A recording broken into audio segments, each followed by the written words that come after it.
नमस्कार। Indian citizen TV के इस खास कार्यक्रम में आप सभी का स्वागत है। जैसे कि आप सभी जानते हैं कि हम अपने शो के माध्यम से शहर की कई तमाम जानी मानी हस्तियों को अपने शो में बुलाते हैं और फिर उनसे शहर से जुड़े हुए कई मुद्दों पर बातचीत करते हैं।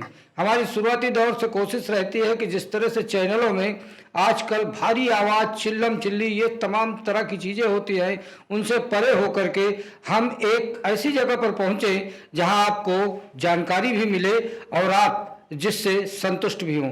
बहरहाल आज के मेरे इस शो में हमारे साथ 2 बार मीरा भाईंदर महानगर पालिका के उप महापौर रहे और इस वक्त भारतीय जनता पार्टी के वरिष्ठ नेता चंद्रकांत बैती जी हैं।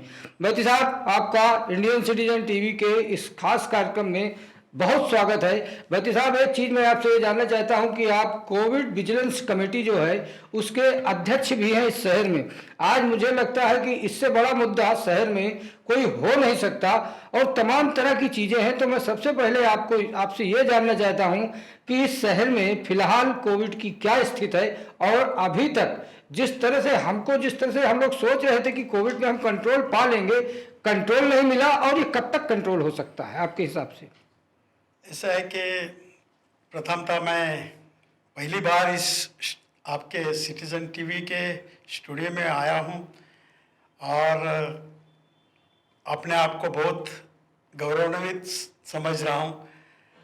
आपका आभार व्यक्त करता हूं कि मुझे इस मंच पर आपने बुलाया। कोविड की स्थिति तो ऐसे है कि पूरे विश्व भर में इस महामारी से सभी लोग परेशान हैं।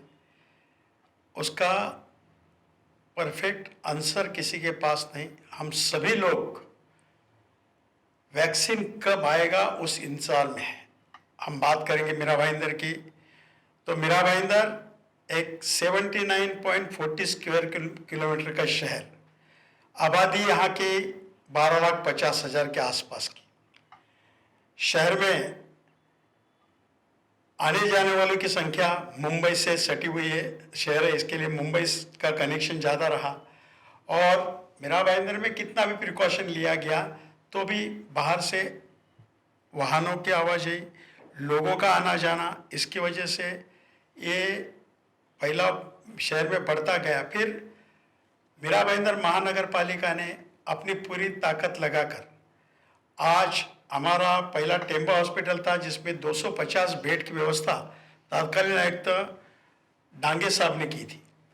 उसके बाद में हम लोगों ने कोविड केयर सेंटर समृद्धि में 850 बेड की व्यवस्था की है। उसके बाद में डेल्टा गार्डन में 626 बेड की व्यवस्था की गई है। मनपा का एक हॉल था, प्रमोद महाजन हॉल, उसमें हम लोगों ने 216 बेड की व्यवस्था की है। मीनादेवी ठाकरे हॉल जो मनपा का है उसमें 165 बेड की व्यवस्था की गई है। और धर्माधिकारी हॉल वो भी मनपा का ही है, उसमें 80 बेड है। इसमें से 40 आईसीयू के लिए रखे जाएंगे और 40 वो अभी 1-2-3 दिन में लोकार्पण होगा। आज की स्थिति में हॉस्पिटल में और क्वारंटाइन सेंटर में सारी चीज़ें मनपा के माध्यम से मुफ्त में उपलब्ध की जाती है। जितनी सेवा इस शहरवासी को दे सकते हैं उतनी सेवा करने का एक प्रयास है।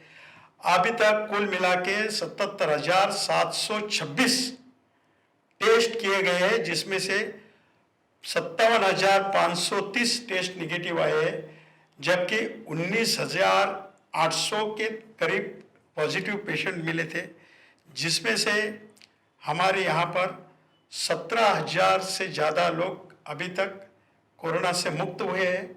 और थोड़ी सी एक कमी जरूर है, शहर में 598 लोग अभी तक कोरोना से मृत हुए हैं।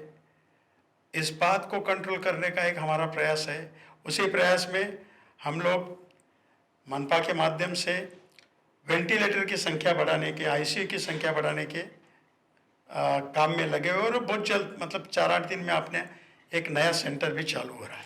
अच्छी बात है कि जब ये कोरोना यहाँ पे आया था तो उस समय अगर मीरा भाईंदर महानगर पालिका की स्वास्थ्य सुविधाएं देखी जाएं तो कुछ नहीं थी, लेकिन एक छोटे से समय में ही एक छोटी सी महानगर पालिका ने अपने आप को स्वास्थ्य सेवाओं के लिए खड़ा कर दिया। और आज लेकिन सबसे बड़ी बात है कि मृत्यु दर जो है, जिसका आपने भी जिक्र भी किया कि वो एक तकलीफ दे बात है, मृत्यु दर इतनी क्यों है? हर दिन 6-7-8 मृत्यु दर पर कंट्रोल क्यों नहीं? बाकी तो सब सराहनीय कदम आपके हैं, पर क्या वजह है कि आप अभी तक मृत्यु दर पर आप कंट्रोल नहीं पा सके? जिस हॉस्पिटल में मृत्यु दर का प्रमाण ज़्यादा है वो है टेम्बा हॉस्पिटल।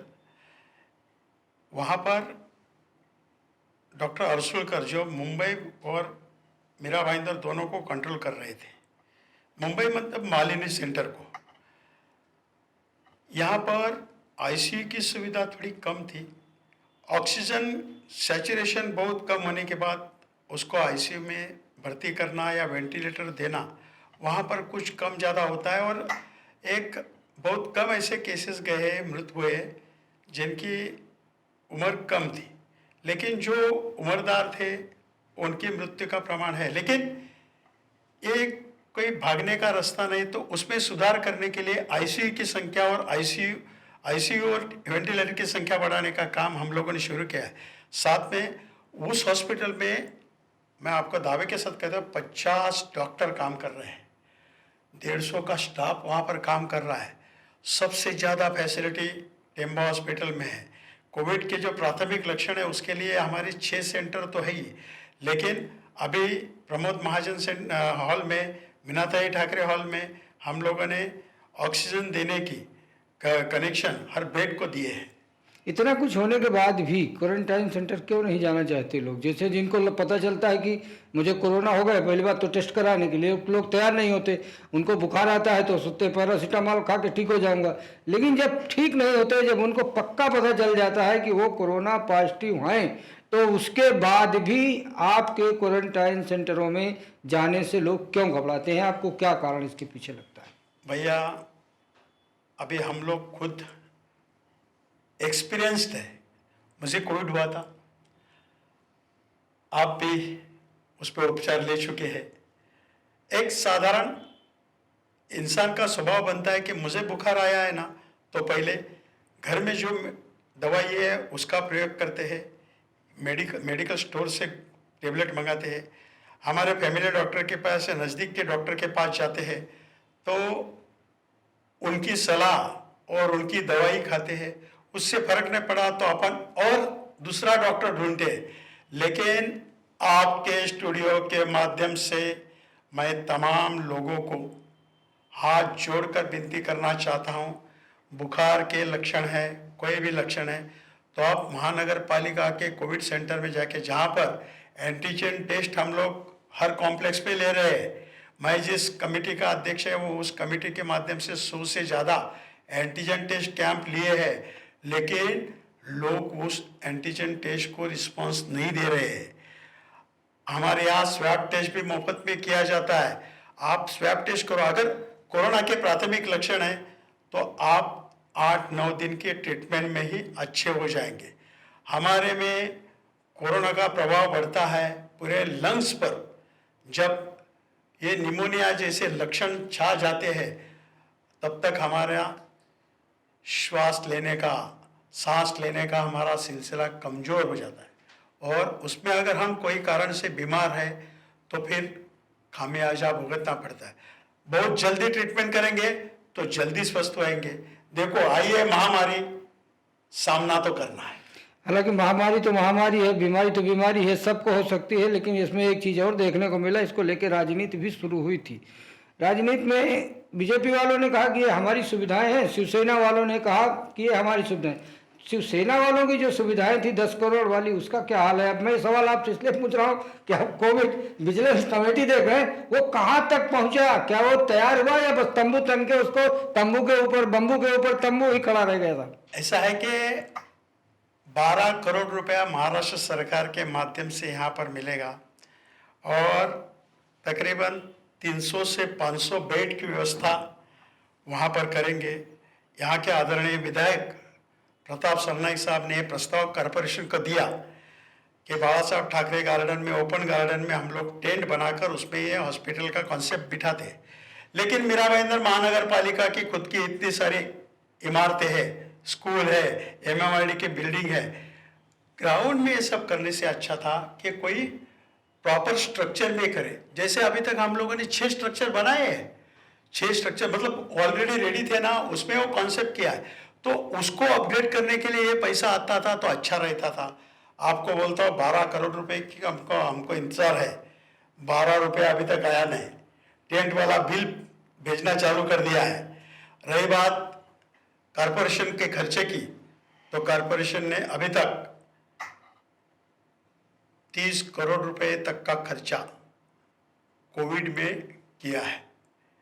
और सरकार से हमें अपेक्षित था कि सरकार कुछ अनुदान देगी। अभी के कुछ बिल हमने सरकार को भेजे। कारपोरेशन चलती है इनकम सोर्स पर। हमारा इनकम सोर्स था पानी के बिल, हाउस टैक्स, मार्केट के बिल, बिल्डिंग बनाते हैं तो उसका डेवलपमेंट चार्जेस, प्लान पासिंग की चार्जेस, तो ये सारी चीज़ें बंद हो गई हमारी। लेकिन खर्चे चालू है। मीरा भाईंदर महानगर पालिका के सारे कर्मचारियों का, मीरा भाईंदर महानगर पालिका के सारे आरोग्य कर्मियों का मैं हृदय से आभार व्यक्त करता हूँ। यहाँ के पुलिस वालों का आभार व्यक्त करता हूँ। बहुत बेहतरीन, मतलब पिछले 5 महीने से लगातार कोई छुट्टी ले बगैर सतत काम कर रहे हैं। हमारे नगर सेवकों का बहुत बड़ा योगदान रहा है। शासन का पहला कुछ 10-12 करोड़ का हफ्ता एक अपने को आया था, लेकिन उसके बाद में कारपोरेशन ये काम कर रही है। हमारे 16 से अधिक नगर सेवक अभी तक कोरोना बाधित हुए। हमारा एक नगर सेवक इसमें मृत हो गए। एक अच्छे लोकप्रिय व्यक्ति थे और हर समय समय पर समाज के लिए लड़ने वाला शिवसेना के थे हरिश्चंद्र आमगांवकर साहब, वो हमारे में नहीं रहे।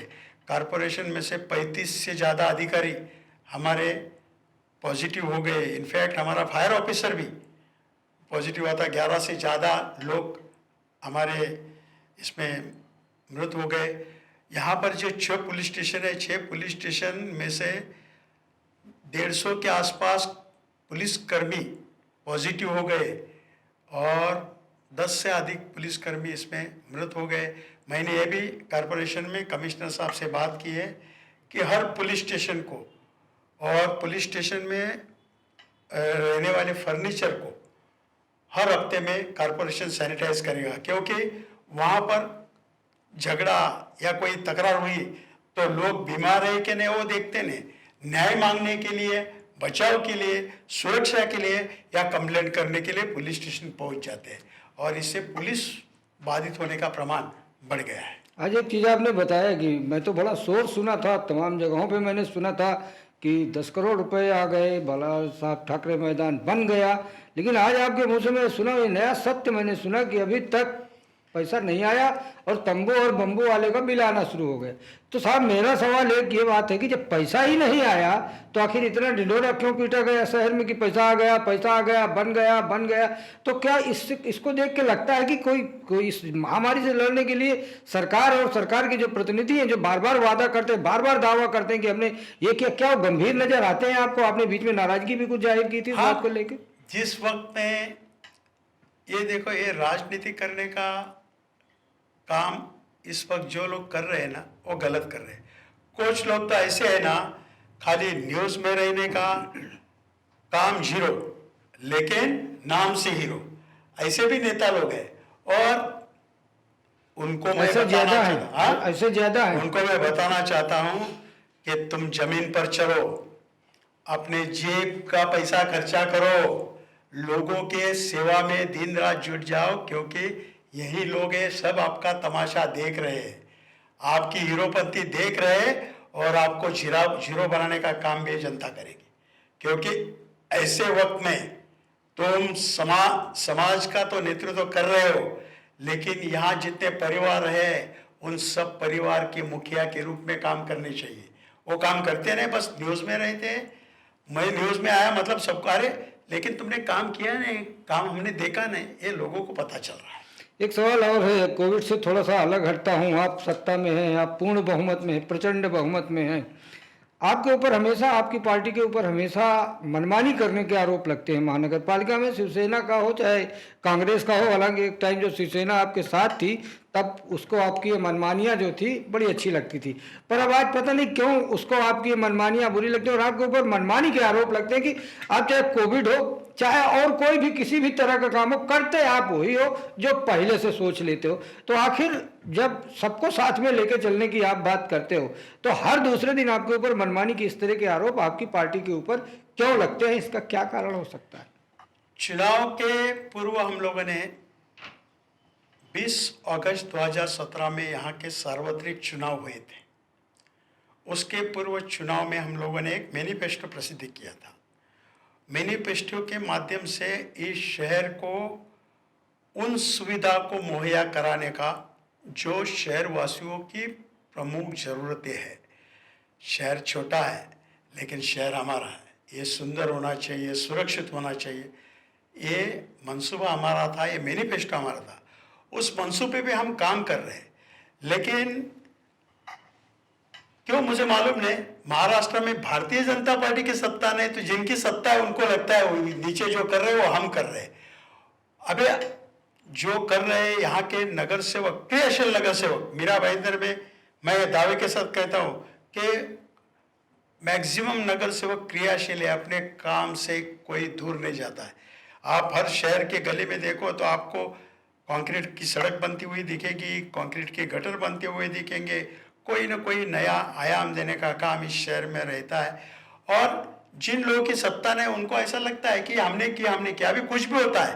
बीएसपी की बात, बीएसपी की योजना basic amenities for urban poor, ये योजना केंद्र सरकार की 2017 में बंद हो गई।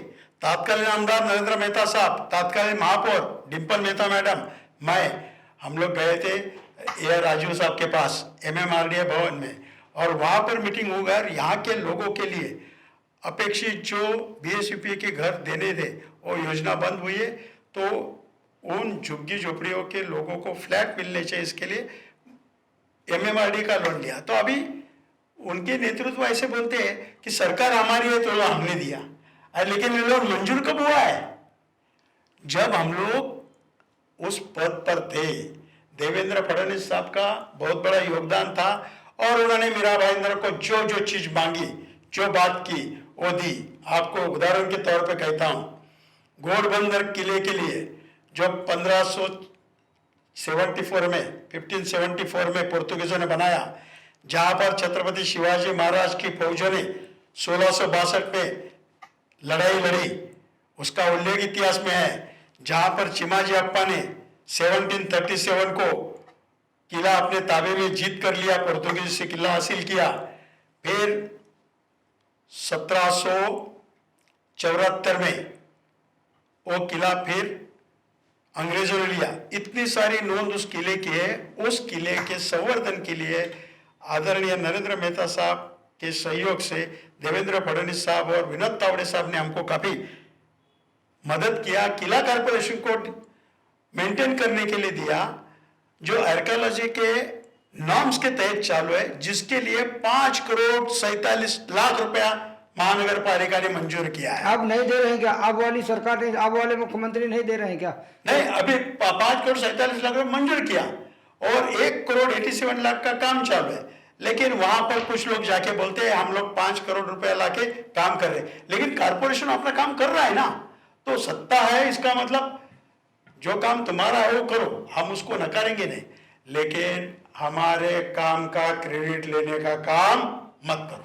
लेकिन एक अच्छा, ठीक है, ये तो बड़ी अच्छी बात बताई आपने। मैनिफेस्टो की भी बात किया कि हमारे मैनिफेस्टो में शहर के चहुमुखी विकास की हमने बात की थी। साहब एक चीज़ मेरे को ये बताओ कि 4 महीने हो गए आपकी परिवहन व्यवस्था ठप है। अब आज हालात ये आ गए हैं कि यहाँ की जो सिटिंग एमएलए हैं श्रीमती गीता जैन, उन्होंने आप लोगों को, महानगर पालिका को एक अल्टीमेटम जारी कर दिया है कि 12 अक्टूबर तक अगर आपने परिवहन व्यवस्था नहीं शुरू की तो मैं अनशन पे बैठ जाऊंगी। अब आप सोचिए कि ऐसे हालात क्यों उत्पन्न होते हैं कि एक एमएलए को, सिटिंग एमएलए को कहना पड़े कि आप परिवहन व्यवस्था चालू करो, नहीं तो मैं अनशन पे बैठूंगी। क्या वजह है कि 4 महीने हो गए। अब मैं सब मानता हूँ, आपकी किले की भी बात मानता हूँ, आपकी सड़कों की भी बात मानता हूँ, मैं भी इसी शहर में रहता हूँ, लेकिन मुझे ये बताओ कि 4 महीने से क्यों गायब है सड़क से आपकी बसें? बात ऐसी थी कि कोविड महामारी आने के बाद जो लॉकडाउन शुरू हो गया, उसमें लोगों को अपने घरों से निकलना मना था, रास्तों की आवाजाही भी बंद थी। लेकिन जब आरोग्य कर्मियों की बात आई तो जरूरी नहीं कि सारे मीरा भाईंदर में रहते हैं, कोई थाना में रहता है, कोई मुंबई में रहता है। सफाला तक हमारे मीरा भाईंदर महानगर पालिका के परिवहन की बसें वहाँ जाती थी, उत्तन में बसें जाती थी। वहाँ से मनपा कर्मचारी, जो पुलिस कर्मचारी, ऐसे जो सरकारी स्टाफ जिनकी ज़रूरत जो जरूरी थे, उनका आने जाने की व्यवस्था इन बसों के माध्यम से हुई। उतना ही नहीं, जब इस शहर से लोग अपने गांव जाने के लिए निकले तो यहाँ से उत्तर प्रदेश तक बसें दौड़ाने का काम मीरा भाईंदर महानगर पालिका ने किया है। बात जरूर है, कॉन्ट्रैक्टर का बिल उस वक्त दिया ने कुछ उस पर आगे पीछे हो गया। दर्द तो मुझे भी इस बात का है कि बसें अभी लोगों के लिए, आम जनता के लिए दौड़नी चाहिए, वो दौड़ नहीं रही है।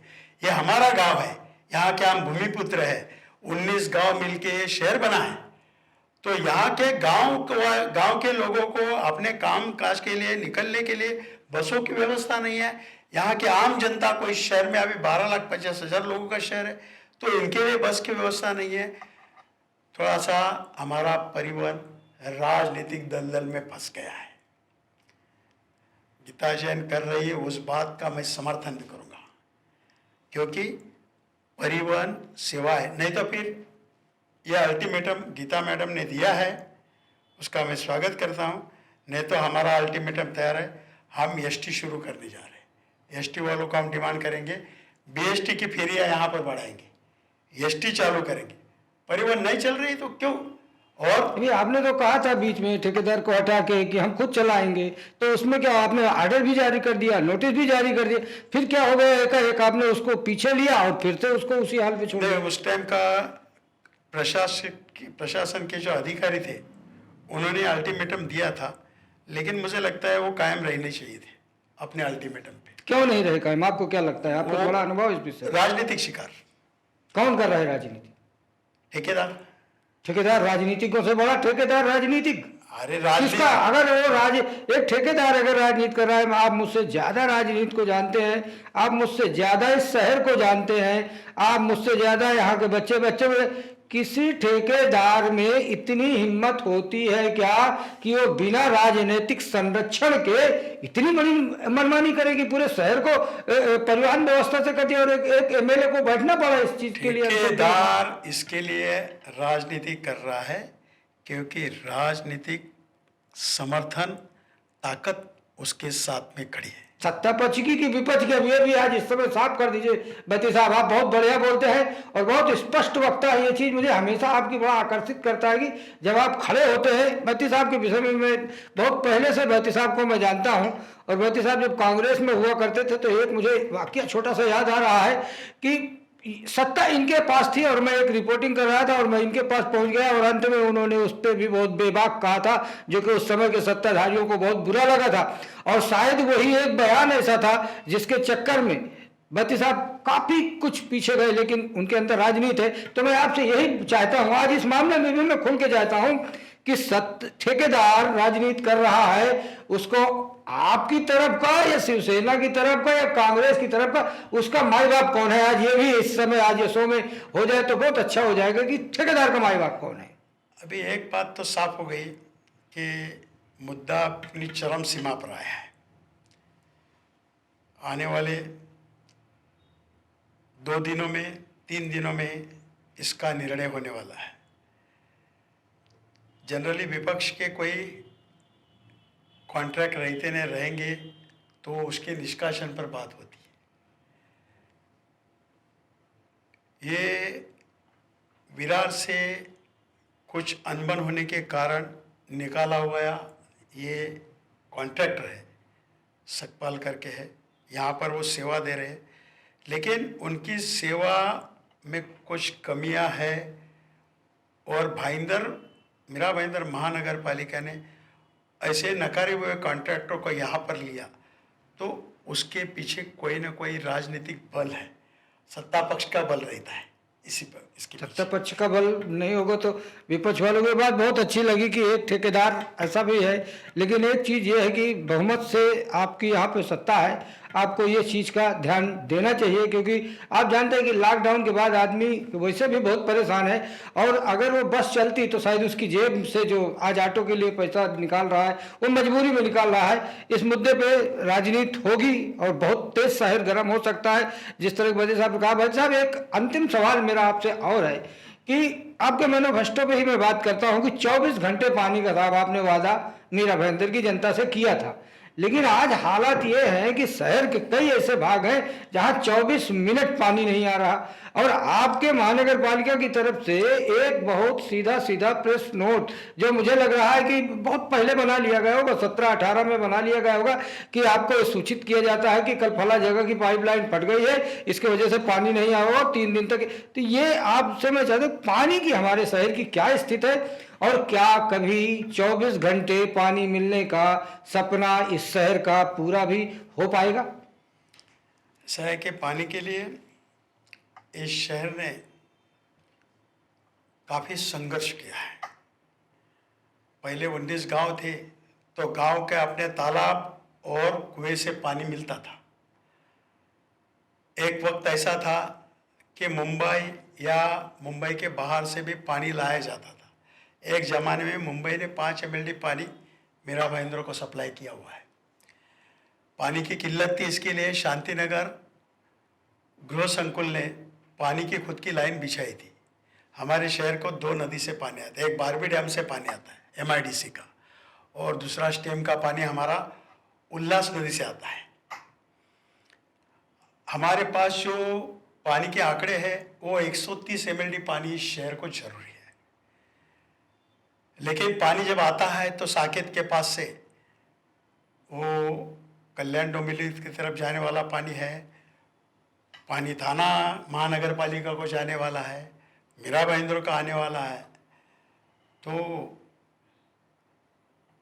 मीरा भाईंदर में पानी का तकलीफ तकरीबन दूर हुआ था, और हमने मैनिफेस्टो में ये भी बात कही थी कि हम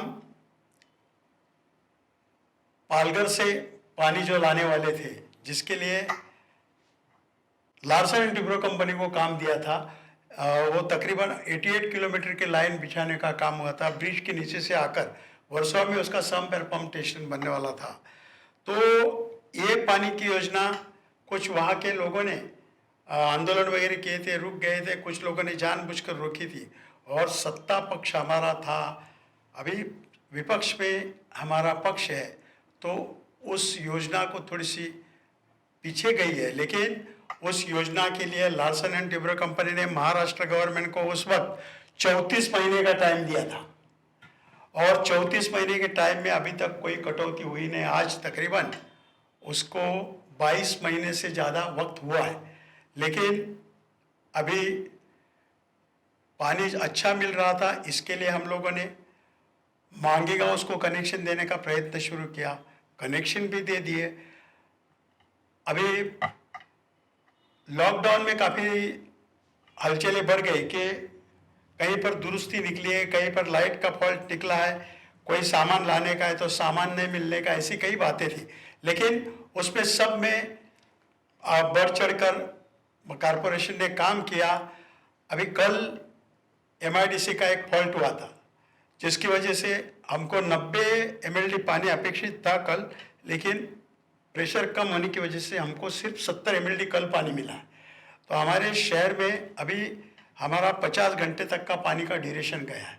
लेकिन हमारी जो प्रलंबित योजना है, जिसको पूरा करने के लिए हम ताकत लगाए, ये अगर महामारी नहीं आती थी, ये सारे कार्य बंद नहीं होते तो शायद हम योजना के और अंतिम चरण में योजना को लेके जाते थे। उम्मीद यही करते हैं कि शहर को पानी मिले। ये थे चंद्रकांत बैती जी, जिन्होंने बड़ी बेबाक राय अपनी कई विषयों पर रखी, कोरोना से लेकर के परिवहन से लेकर के पानी तक।